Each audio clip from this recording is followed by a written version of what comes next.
الصلاة والسلام على سيد الرسل وخاتم الأنبياء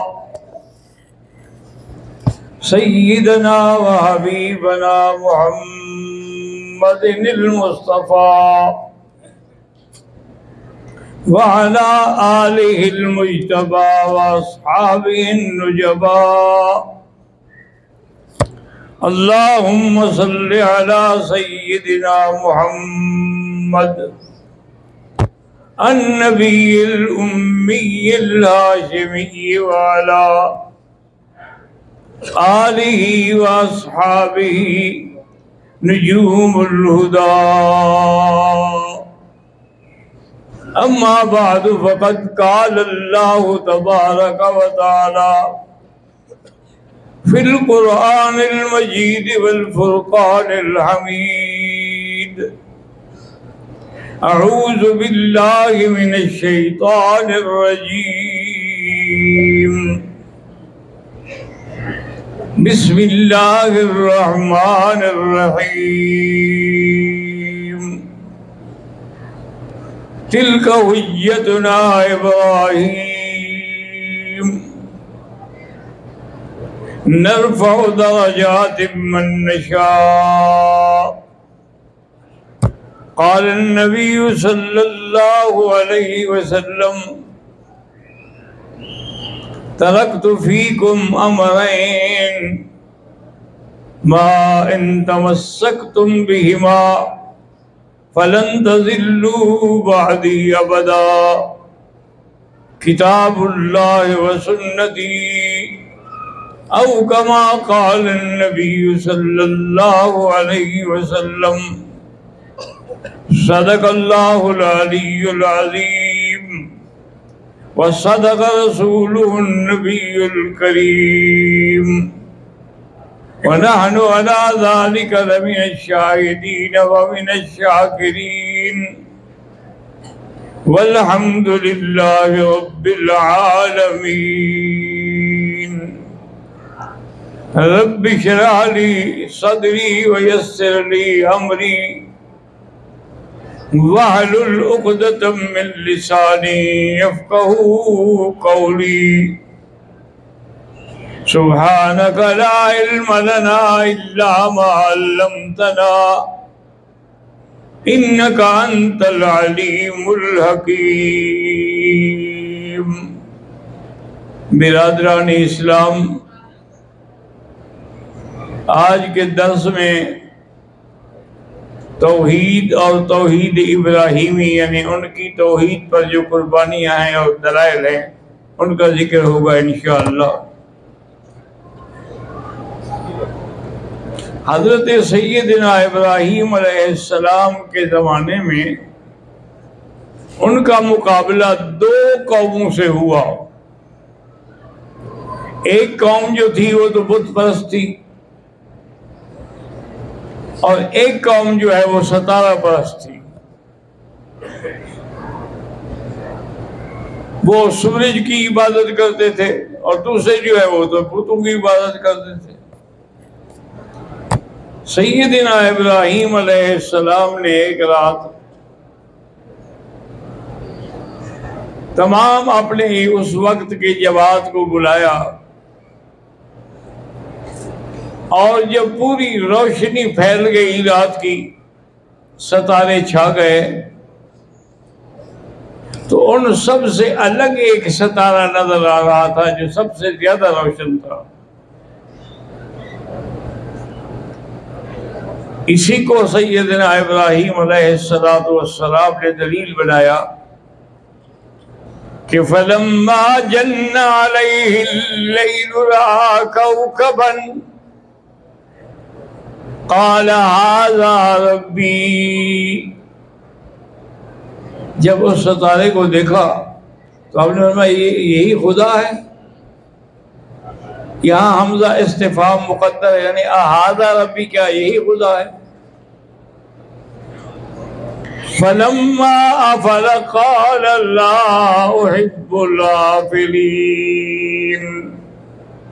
اور وہ جب ستارہ ڈھل گیا، چھپ گیا، تو آپ نے فرمایا بھائی میں چھپنے والوں کو تو نہیں مانتا کہ وہ خدا ہوں۔ اب اس کے بعد فَلَمَّا رَأَى الْقَمَرَ بَازِغًا قَالَ هَذَا رَبِّي، اب جب چاند روشن نظر آیا تو میں کیا یہی خدا ہے؟ فَلَمَّا أَفَلَ قَالَ لَئِن لَّمْ يَهْدِنِي رَبِّي لَأَكُونَنَّ مِنَ الْقَوْمِ الضَّالِّينَ۔ اب وہ بھی چھپ گیا۔ تب میں بھائی چھپنے والے ہوں وہ خدا تو نہیں ہو سکتے نا، خدا تو ہر وقت موجود ہے۔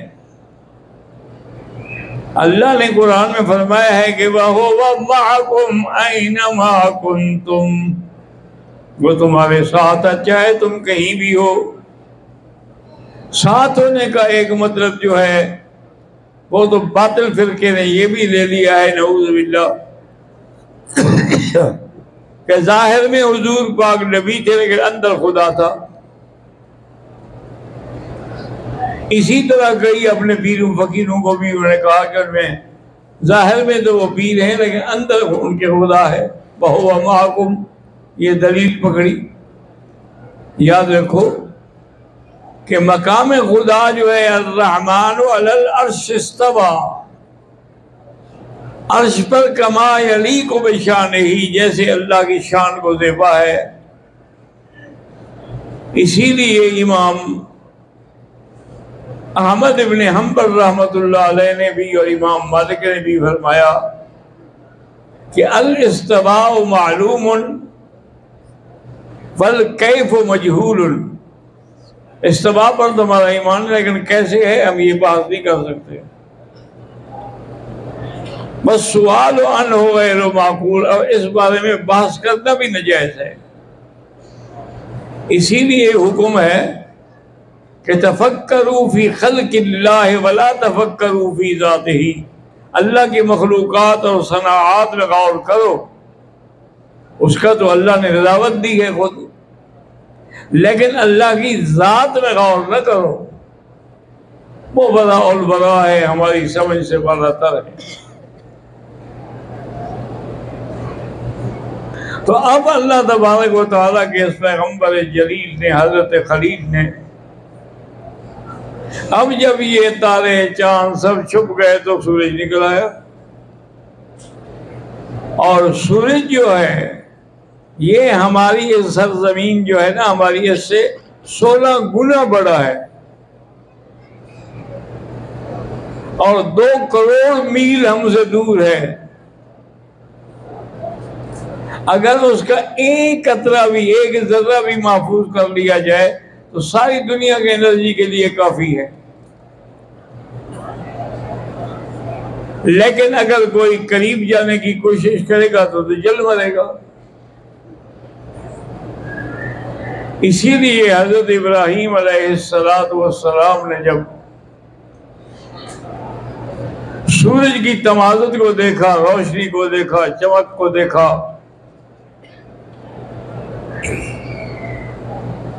تو آپ نے فرمایا اچھا فَلَمَّا رَأَى الشَّمْسَ بَازِغَةً قَالَ هَذَا رَبِّي هَذَا أَكْبَرُ۔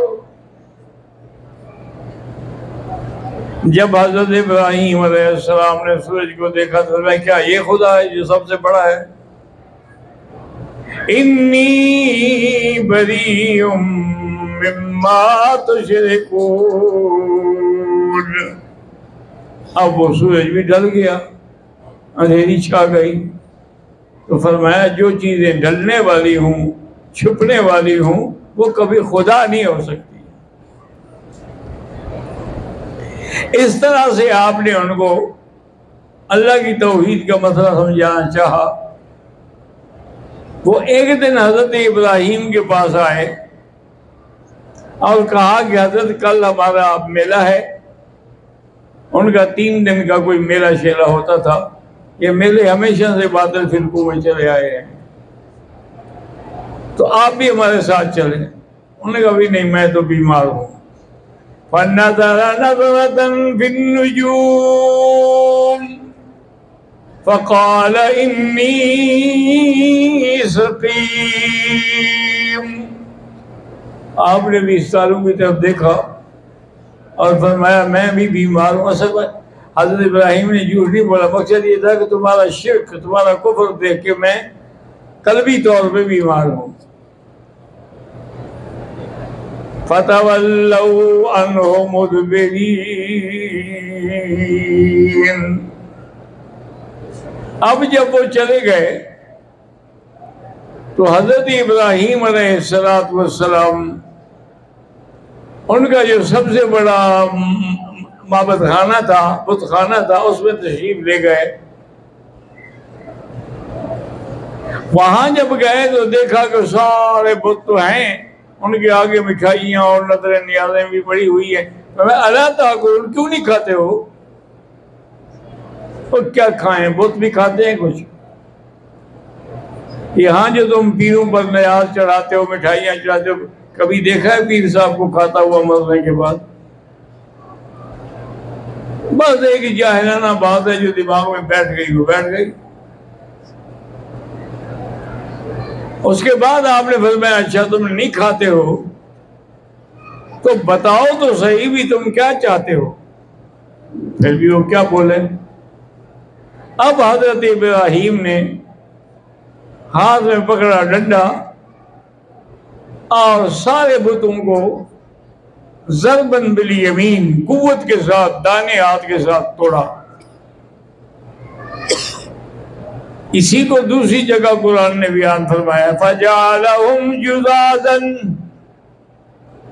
ٹکڑے ٹکڑے کر دیا. لیکن آخر میں یہ کیا کہ ان کا جو بڑا بت تھا نا اس کے کندھے پہ وہ کلاڑا رکھ دیا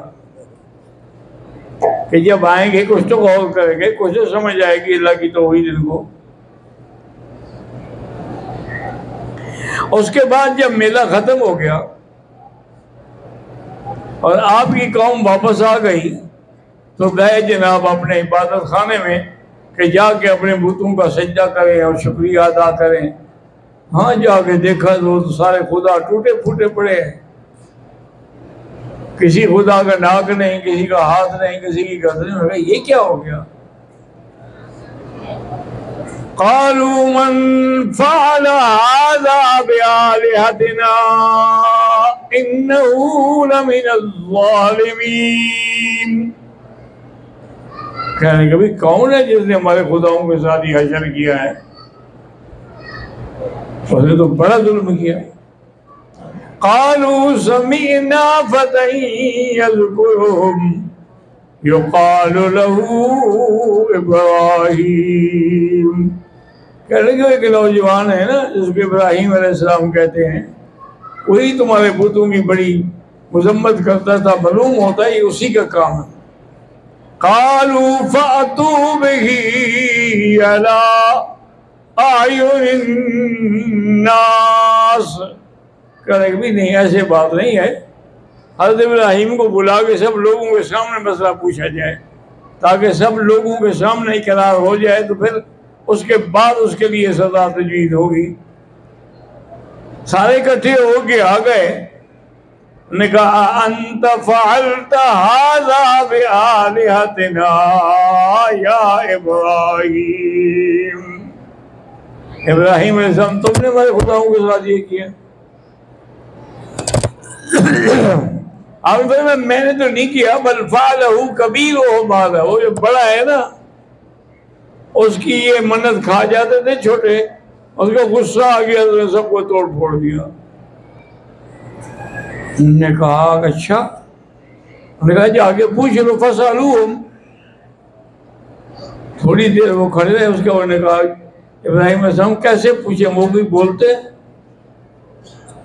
وہ نہ بولتے ہیں نہ بتا سکتے ہیں. فَمَا أُفِّلْ لَكُمْ وَلِمَا تَعْبُدُونَ مِن دُونِ اللَّهِ أَفَلَا تَعْقِلُونَ.